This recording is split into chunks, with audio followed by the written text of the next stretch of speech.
Hello there, welcome to the Shoegazer 93 channel. Thought I'd do a review of the Slowdive Exeter gig. Yeah, I thought it was better than the Bath gig that I went to last year, because they come out and actually did an encore, which consisted of Dagger and 40 Days. Yeah, Dagger was the real surprise. Really good. Neil was there with a clean electric guitar, clean Stratocaster. So it wasn't fully acoustic, but it just worked really well. And Christian was doing like the lead guitar bits, the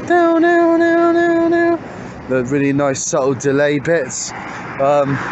They played Sleep again, which makes me think that may be being re-recorded for the new album out on 1st of September. Everything is Alive. I do think Sleep is going to get that treatment, and I think it will be on there as an official Slowdive release, not just an old demo. So that's awesome. They played Kisses, obviously, the new song, the new single. Sounded really good live. Really great guitar work again. Yeah, amazing to hear that live. And yeah, really great crowd. Everybody, the place was ram-packed. I was there with my Tascam Porta Capture X8, a new little toy I got after reading. Apologies there, I kind of ran out of storage, so my video ended, but I'll edit it together. So yeah, one negative I would say was that I thought, yeah, Rachel's vocals were just a bit too quiet. And I think that's what I've been to, you know. I know that shoegaze is meant to be the impressionism where the vocals don't really matter, it's just there as a layer. And I totally appreciate that and get that. But like, I think it's just been a bit too low. Like when I was watching Slow Crush, it was the same deal with Isa from Slow Crush. I thought her vocals were just too low, and I think a lot of the sound engineers and that are just like, they're kind of doing it like shoegaze by numbers kind of thing. Like they're being like really, you know, generic about it and thinking that, you know, it's got to be real low and everyone wants to hear nothing. But it's not quite the case. Like it's all about it has to be a well-balanced mix with the guitars and keyboards. And you know, it's not as low down in the mix as what people think at all. It needs to have volume, but you know, just reverb it. That's really the key. I mean, a lot of shoegaze vocals are actually like normal volume. It's just a reverb that makes them seem far away. So I think a lot of mix engineers, like, because the bands might not be using, you know, their old engineers from back in the 90s.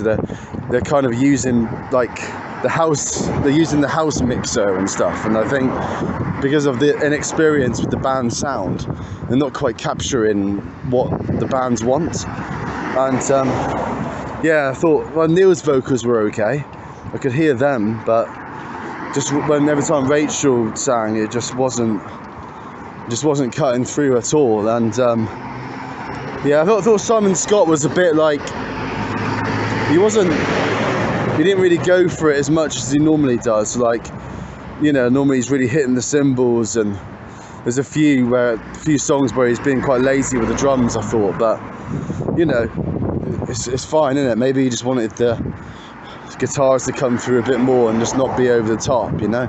A bit like Loz Colbert, really, the way he's calmed down with Ride. You know, when you compare it to his 90s performances, he keeps things more simple, and I think that might be like a conscious decision just to sort of clean things up, not being so punky about it.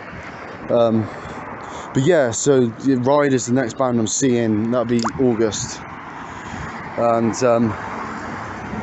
yeah, that'd be great, supporting Noel Gallagher, which is another musician who I really respect. I know it's not shoegaze, but still one of the great songwriters, definitely, of that period, and still going strong today.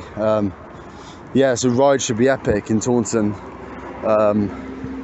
And then Flying Colours in September, finally going to see them, because they released their third album, wasn't it, in February or March. I think it was March.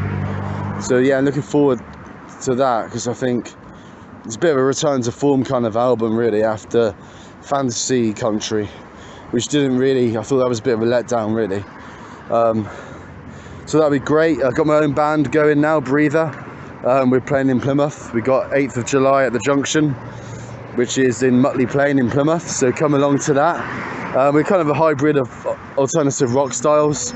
That's the best way to describe us really. So it's not full on shoegaze, but it's going to appeal to a much more broader audience, I think. So yeah, come and catch us, Breather, live. We're going to try and get out of Plymouth and play Exeter, Bristol, you know, going to go further afield, Cornwall. So yeah, come and catch us if you can. So yeah, that's, you know, I think Slowdive was really good. You know, there's two bonus encore songs definitely satisfied me, because normally Slowdive kind of walk away too soon for my liking a lot of the time. They kind of cut the set short, and we're always like begging for more, you know. But yeah, that guy's got a flat tire. Jeez, that's like undrivable, that is. Mate, that guy's like a swerve driver. He'd be like a swerve driver in a minute, swerving all over the road with those kind of tyres. Yeah, going for a bumpy ride there. Boom, another joke there. But yeah, I think, you know, yeah, Christian was good. I thought like the outro to Lucky Space Station, like he kind of backed off a little bit, because I've seen some performances and he's got the phaser going on and it comes out really powerful, but in this live performance it didn't really have that kick to it, you know. He kind of cocked it up or something. But yeah, yeah, I couldn't see the pedal boards from where I was stood, because I think, didn't they use the pedal partners pedal or something like that? I heard that they used this that distortion pedal, that pedal partners Luca, the one that Luca made, was it Violet Oscillation? I couldn't really tell if they were using that, but it's cool. It'd be cool if they did. I mean, it just shows that anybody can make their own pedals, and you get like a big name like that using it, and then you're in the money, aren't you, big time. So yeah, I thought Pale Blue Eyes were a good support act. I think they're from Totnes. Pale Blue Eyes is more like post-punky. Definitely, you know, I like how they had those sort of powerful, aggressive ambient outros to their songs. Frontman seemed to be really enjoying it. He was off his head on something. He definitely had a bit of ecstasy or something, because yeah, the faces he was making was pretty hilarious. But, you know, he was just loving it, you know. It's an all-time high, isn't it, supporting a band like that? I mean, if I supported Ride in Plymouth, I mean, I would be pretty thrilled with that, to be honest. And I'll probably look like some mad nutto on stage, you know, just because of the high feeling of it. Anyway, going to wrap this video up now, and yeah, thanks for watching, and I'll see you next time. I might talk about the big four of shoegaze and see what you guys think. I'm going to create some kind of debate, wondering who the fourth member is, or even if you think the top three should be reorganized into something different. So that'll be my next vid. Thanks, bye.